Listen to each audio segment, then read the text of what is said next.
सत्तावान live में आपका स्वागत है।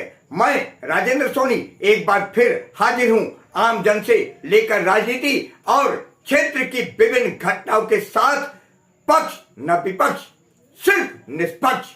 पिछले 7 दिनों से भगवत कथाचार्य मनीष त्रिपाठी के मुखारबिंद से हो रही कथा अमृत वर्षा का भव्य समापन एसएलएफ के गंगेश्वर मार्ग स्थित स्टार गार्डन में भंडारे के साथ संपन्न हुआ। इस अवसर पर गणमान्य अतिथियों और श्रद्धालुओं ने भंडारा प्रसाद ग्रहण कर स्वयं को धन्य माना। देखिए आज की ये रिपोर्ट।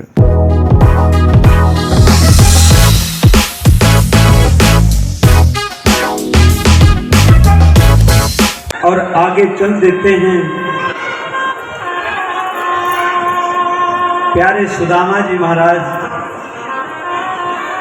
और द्वारपाल से जाकर के कहते हैं कि भैया मैं कृष्ण का मित्र हूं बचपन का। आश्रम काल में एक साथ ही हम दोनों ने शिक्षा दीक्षा प्राप्त करी है। द्वारपाल तो देख करके हैरान हो गया,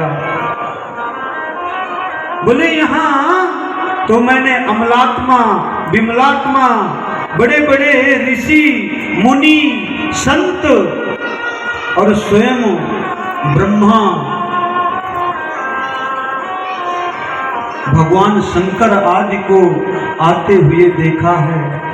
कोई रथ में आ रहा है तो कोई शेर में आ रहा है तो कोई हाथी में आ रहा है तो कोई महाराज नाना प्रकार के वाहनों से आ रहा है।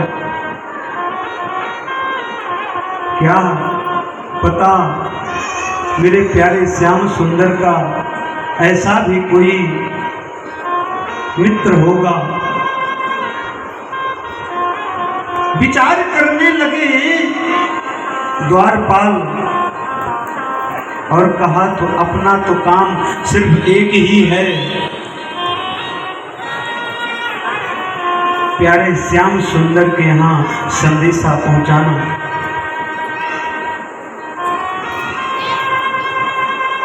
और जैसे ही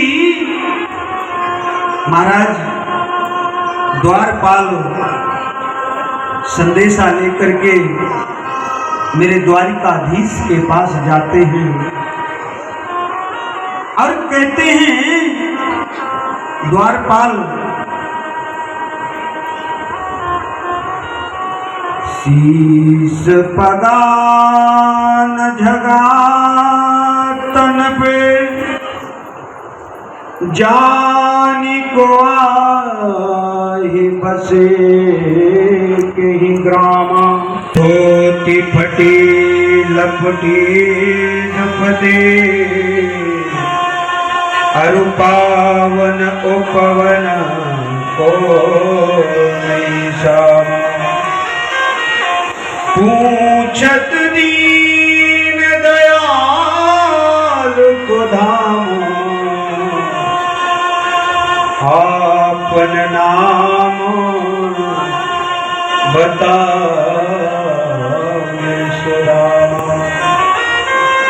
जैसे ही महाराज द्वारपाल ने सुदामा नाम लिया, इधर मेरे प्यारे श्याम सुंदर ने महाराज सिंहासन से छलांग लगा दिया और छलांग लगाने के बाद महाराज इधर दौड़े चले जा रहे हैं। आचार्य जी, 7 दिन तक भक्तों ने कथा श्रवण और मनन और चिंतन किया। क्या कहना चाहेंगे क्षेत्र के लोगों के लिए?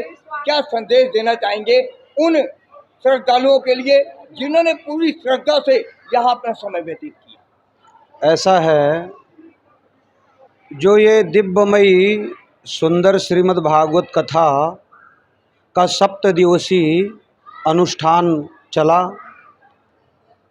ये बहुत ही दिव्य, बहुत ही विशाल और बहुत ही सुंदर कार्यक्रम रहा।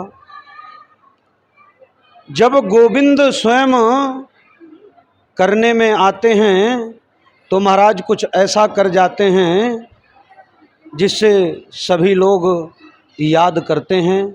और ये भी कथा, हमने कथाएं बहुत सारी की हैं, पर ये कथा जो हमने किया है तो महाराज सबसे सुंदर व्यवस्था, सबसे सुंदर भक्तों का सहयोग, सबसे सुंदर हमारे नरेंद्र भाई जी का इसमें पूर्ण सहयोग रहा है। जो सुबेरे से शाम तक ब्राह्मणों की व्यवस्था, भोजन की व्यवस्था, नाश्ते की व्यवस्था, महाराज पूजन की व्यवस्था।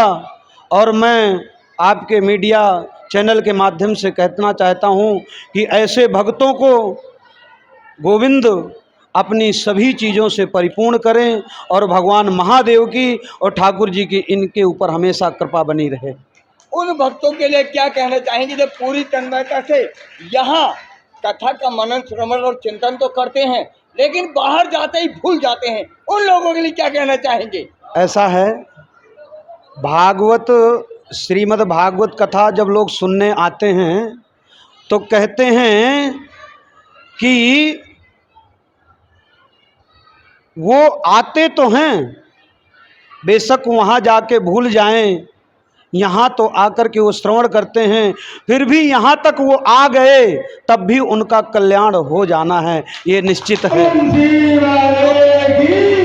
क्योंकि वो लोग जानते हैं कलियुग केवल नाम आधारा, सुने सुने नर उतर नहीं पा रहा। भाव कुभाव अनख आलसहु, नाम जपत मंगल दिशि दसहु। नरेंद्र जी, इतना भव्य कार्यक्रम हुआ और लोगों ने बड़ी तन्मयता से श्रवण किया, क्या कहना चाहेंगे इस कार्यक्रम के संचालित होने पर? ये सब ठाकुर जी की कृपा है, भक्तों के भाव हैं और भक्तों ने जो इतना सहयोग सब कुछ करा है, तो ये आदेश ठाकुर जी का है। तो ठाकुर जी की कृपा से सब हो रहा है, भक्तों के भाव से सब कुछ हो रहा है। करने है कन्हैया मेरा तो खाली नाम हो रहा है। कहते हैं जब आपने यहाँ भागवत कथा का आरंभ कराया और आचार्य जी ने बड़े मनोवेग से 7 दिन किया, उस समय आपके मन में क्या भाव चल रहा था? हम तो इनके भाव के भूखे हैं, हम तो इनके जी, हम इनके शरण में रहते हैं हमेशा। हमारे इष्ट हैं वृंदावन बिहारी लाल। हमारे कथावाचक श्री मनीष त्रिपाठी जी, उनके चरणों में श्री नमन करते हुए मेरे सामने बैठे हुए काम की व्यवस्था में तो जैसे क्षमा मांगता हूँ, क्योंकि हमारा नहीं चल रहा है बीजेपी का, तो वो भी टाइम लिमिट थी। हमारी मंजू बहन ने इस कार्यक्रम में बहुत मेहनत करी है। हमारे पूज्य भागवत भास्कर, भागवत प्रवक्ता श्री मनीष त्रिपाठी जी महाराज के श्रीमुख से आप कथा पूरे 7 दिन तक श्रवण किया। सप्ताह यज्ञेन कलो प्रबंधिते। अपने आसपास की खबरों के लिए देखना ना भूलें सशक्त आवाज लाइव न्यूज चैनल। सब्सक्राइब कीजिए एक लाइक के साथ।